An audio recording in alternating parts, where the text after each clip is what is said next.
एक महत्वपूर्ण तथ्य आता है।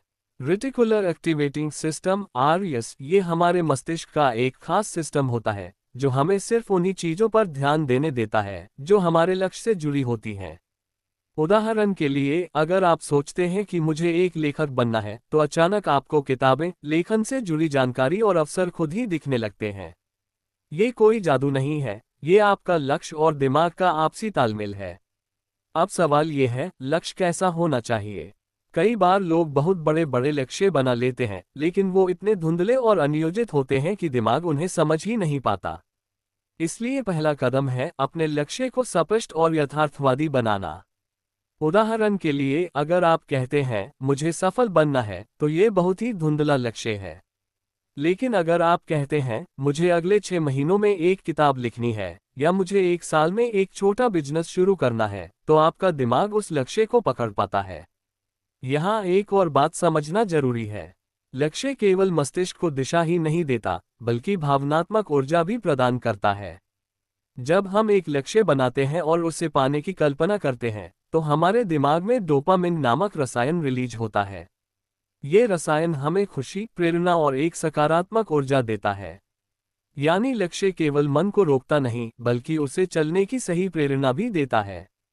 अब एक और सवाल उठता है, क्या एक लक्ष्य ही काफी है? तो इसका उत्तर है नहीं। लक्ष्य का विभाजन होना चाहिए। दीर्घकालिक लॉन्ग टर्म, मध्यकालिक मिड टर्म और लघुकालिक शॉर्ट टर्म। क्योंकि जब हम एक बहुत दूर का लक्ष्य बनाते हैं और उसके बीच कोई पड़ाव नहीं रखते, तो हमारा मन थक जाता है और कहता है अभी तो बहुत दूर है, फिर कभी शुरू करेंगे। इसलिए छोटे छोटे पड़ाव होना जरूरी है, ताकि मन को हर पड़ाव पर एक संतुष्टि और प्रगति की भावना मिलती रहे। आप जब एक लक्ष्य तय करते हैं और उस पर काम करना शुरू करते हैं, तो आपका मन विकृष्णों को खुद ही ठुकराने लगता है। जैसे ही आपका ध्यान भटकता है, दिमाग आपको याद दिलाता है हमारा लक्ष्य अभी अधूरा है, और यहीं से शुरू होता है मन पर नियंत्रण। अब सोचिए, एक मन जिसने खुद को एक दिशा में बांध लिया है, वो कितनी शक्ति उत्पन्न कर सकता है। आपने देखा होगा, जब आप किसी जरूरी काम में पूरे मन से लगे होते हैं, तो आपको भूख, प्यास, थकावट कुछ भी महसूस नहीं होता। क्यों? क्योंकि लक्ष्य ने आपके मन को पूर्ण रूप से फोकस्ड कर दिया है। यही शक्ति अगर हर दिन की आदत बन जाए, तो आपका जीवन वो रूप ले सकता है जिसकी कल्पना आपने कभी सिर्फ सपनों में की थी। आज के समय में सबसे बड़ी बीमारी क्या है? ओवर थिंकिंग, एंग्जाइटी, डिस्ट्रैक्शन, और इन सब का इलाज है लक्ष्य। लक्ष्य तय कर लीजिए और फिर देखिए आपका मन कैसे स्वतः अनुशासित होने लगता है। वो हर चीज जो आपका समय बर्बाद कर रही है, वो बेकार लगने लगेगी। मन बार बार आपको खींचकर आपके लक्ष्य की तरफ ले जाएगा। ये कोई चमत्कार नहीं, ये मन की दिशा बदलने की तकनीक है। अब जरा ये विचार कीजिए, अगर एक छोटा सा चुंबक लोहे की सुई को खींच सकता है, तो एक स्पष्ट और सशक्त लक्ष्य आपके मन को कितना खींच सकता है। मन जो अभी तक इधर उधर भागता फिर रहा था, वह धीरे धीरे उस चुंबक यानी लक्ष्य की ओर आकर्षित होने लगेगा। गौतम बुद्ध ने कहा था, मन अत्यंत चंचल है, लेकिन यदि उसे साध लिया जाए, तो वह आपके सबसे बड़े शत्रु को भी मित्र बना सकता है। इस साधना का पहला चरण था आत्मवार्ता और दूसरा लक्ष्य निर्धारण। ये दोनों विधियाएं मिलकर आपके मन को भीतर से पुनः प्रशिक्षित करती हैं। ये उसे एक नए रास्ते पर चलाना सिखाती हैं, जहां दिशा है, उत्साह है और स्पष्टता है। तो अगर आप चाहते हैं कि आपका मन आपकी बात माने, तो सबसे पहले आप उसे बताइए कि कहाँ जाना है। फिर देखिए कैसे वो रास्ता खुद बनाने लगता है। और यहीं से शुरू होती है वास्तविक आत्मशक्ति की यात्रा। दोस्तों, क्या आप जानते हैं कि हमारा मन सबसे अधिक बेचैन तब होता है जब हमारे पास समय की कोई योजना नहीं होती। जब हम हर काम को टालते जाते हैं, जब दिन रात सिर्फ भाग दौड़ बनकर रह जाते हैं, लेकिन फिर भी मन शांति को नहीं छू पाता। तब असल में दिक्कत समय की नहीं होती, बल्कि उस समय के प्रबंधन की होती है।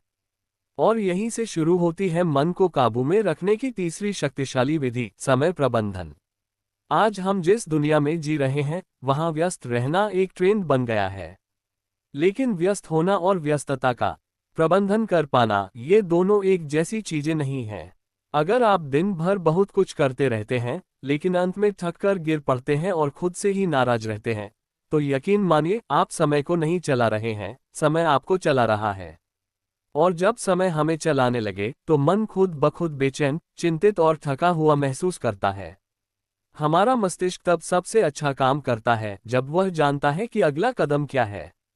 मन को दिशा चाहिए, स्पष्टता चाहिए, और वह स्पष्टता आती है अच्छे समय प्रबंधन से। जब आप हर काम के लिए एक उचित समय निर्धारित कर देते हैं, जब आप जानते हैं कि किस काम को कब करना है, तो आपका मन खुद ब खुद शांत रहता है, क्योंकि उसे पता है अब कुछ भी अनियंत्रित नहीं है। समय प्रबंधन केवल घड़ी की सुइयों को देखने का नाम नहीं है।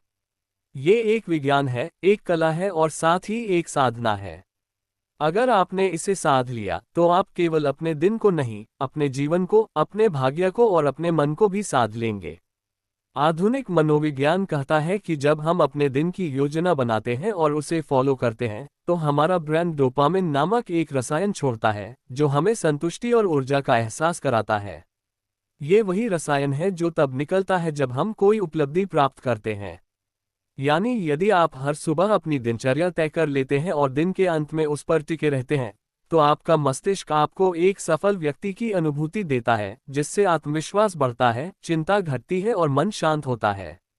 अब बात करें ब्रह्मज्ञान की, तो हमारे प्राचीन ग्रंथों में भी समय को सबसे बड़ा गुरु माना गया है।